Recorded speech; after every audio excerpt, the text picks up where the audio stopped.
So, I'm going to talk about linguistic relativity in Indonesia, Indonesian culture, uh, such as rice vocabulary and pronouns as reflection of thought and society.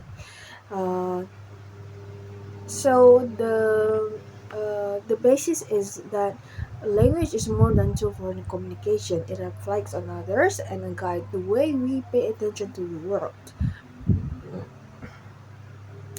This poster compares Indonesian and English to show how language influences the perception. The relativity we take on this is the Sapir-Whorf hypothesis, where argues that the language people speak can influence how they think about and perceive the world. Most modern linguists accept the weak version of the hypothesis. Language influence thought, but does not completely determine it. So let's jump to the examples. As I said, the examples the first example is rice vocabulary Indonesia versus English. In Indonesia, there's a lot of vocabulary for rice. So such as padi for rice growing in the field, gabah harvests rice with the husk, and then beras uncooked rice, and then nasi cooked rice. But in English vocabulary, only use one general word, uh, rice. Why is it? Because most likely, not most likely, sorry. It's because that our culture in Indonesia is pivoted around more around the rice rather than the English one. Um, English is less centered, less cultural about rice, so it's not that important to them to differentiate between different stage of rice. Also, uh,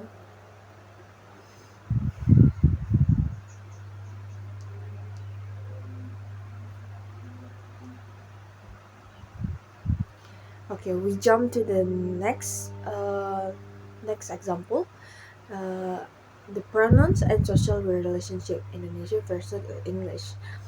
The example of this is such as the first person is usually saya, aku, gue, and then the second person pronouns is anda, kamu, kau, bapak, ibu, kak, mas, mbak.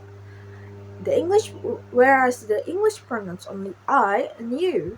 Why is it that way? Because Indonesia, we tend to use honorifics more, and the culture in Indonesia use honorifics more, and engage and refers to someone as their status in the social life, whereas they're older or their genders, and then it's not just like saya dan kamu. It's more like uh, aku, ibu, bapak, um, saya, uh, even more beta in some regions, and people like used to.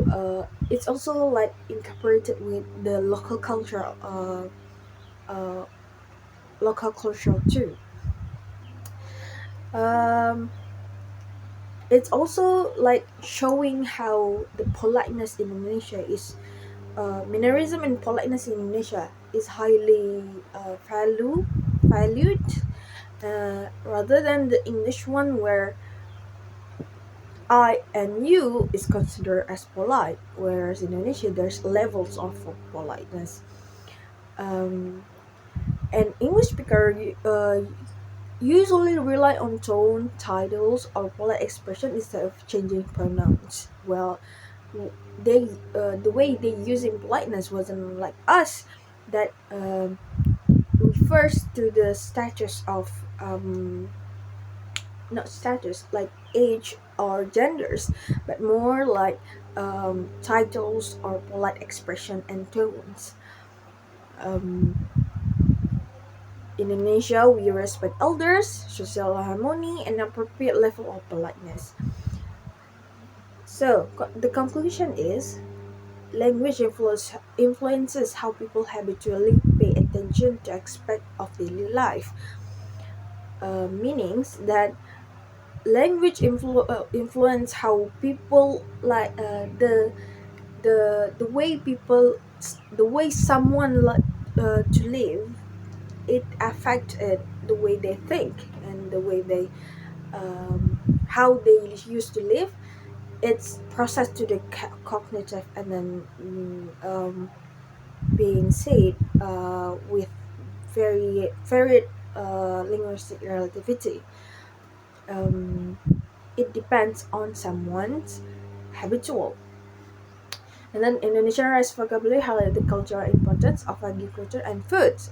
That's the example like the rice. The first examples, um, it highlights how we are very agricultural. And whereas in English has more vocabulary for bread. There's toast, there's bread, there is and other things. There is sourdough, there is um, I cannot recall, but it shows that their culture revolves more around bread than Indonesian, whereas Indonesian only has roti. It's the same example as rice because we revolve around agriculture and rice, and that's why we have more um, we have more vocabulary around the rice. And then sorry. And the pronouns one is how Indonesian refers to someone is highlighted by their um, social relationship, such as age and genders. And this is these examples is support the Sapir and Wolf hypothesis. Mm, so that's it. Thank you.